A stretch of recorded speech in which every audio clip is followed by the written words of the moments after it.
can clarify issues around a basic entitlement to a national curriculum, which the noble Lord Baker brought in '88, and will be speaking to next in this House. I pay tribute to him, and I ought to declare an interest. I have 2 grandchildren at the Sheffield University Technology College, and 1 to go in September. And I know we'll be able to clarify during the course of this bill that a basic entitlement to a national curriculum will not interfere with the innovation, creativity of UTCs. Let us get it right. But there is so much to be done, because absence is up. I feel so strongly about this. Absence is up, exclusions are up, off-rolling's up. 1 million children leaving school between the ages of 16 and 24 are not in education, employment or training. And in the PISA surveys, life satisfaction, we're second from the bottom. So much to do and so much together that we can do if we put the rhetoric behind us and put children first. Yeah. I'm delighted to follow my old friend Lord Blunkett. He was an outstanding education secretary that improved enormously the literacy and numeracy of primary schools. But what makes me endear to him is that his 2 sons are going to the college that I established in Sheffield, the University Technical College, for high-quality technical education, and we've now got another one on the outskirts. This bill actually threatens the existence of UTCs, but I'll come on to that in a moment.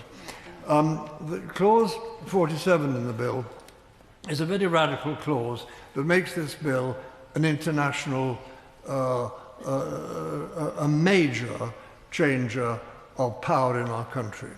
It makes it a constitutional bill, because the clause 47 gives powers to the Secretary of State and the Department, which David Blunkett and I never had and never wanted.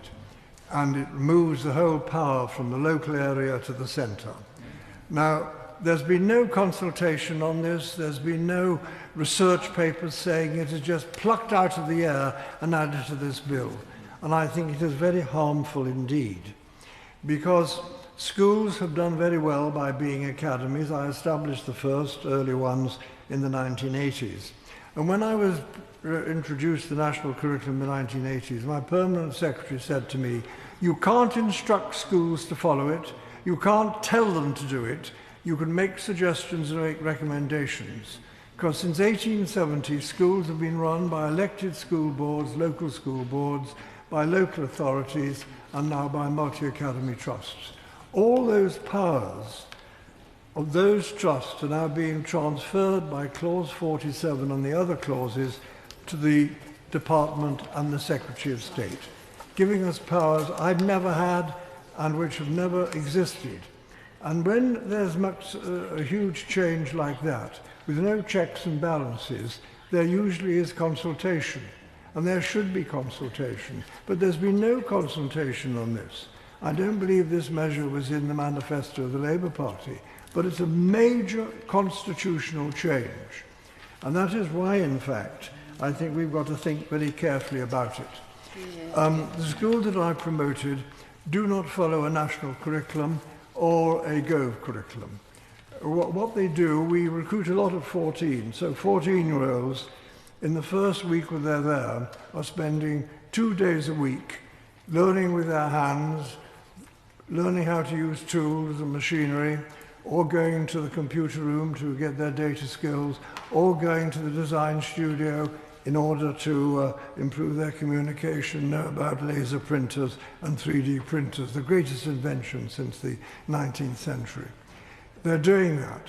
They're not following the national curriculum, and they're not following a Go curriculum either. They have their own curriculum, and they're very, very successful. And if we have to follow the national curriculum, we will have to become just bog standard comprehensive. And that is simply not acceptable. And so I'm certainly going to ask the government to think again about this. When you have such a huge constitutional change as that, there's usually consultation. People are asked about it. There's been no consultation at all on this enormous change of power. And so there should certainly be consultation. Now, I'm reasonably confident that the government will be sympathetic because we are exempt at the moment from the Gove curriculum or from the national curriculum.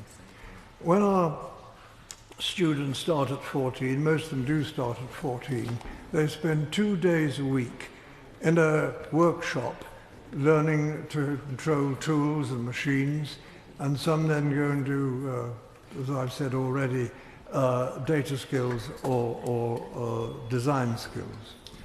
But this is not going to be allowed if this bill goes through as it is.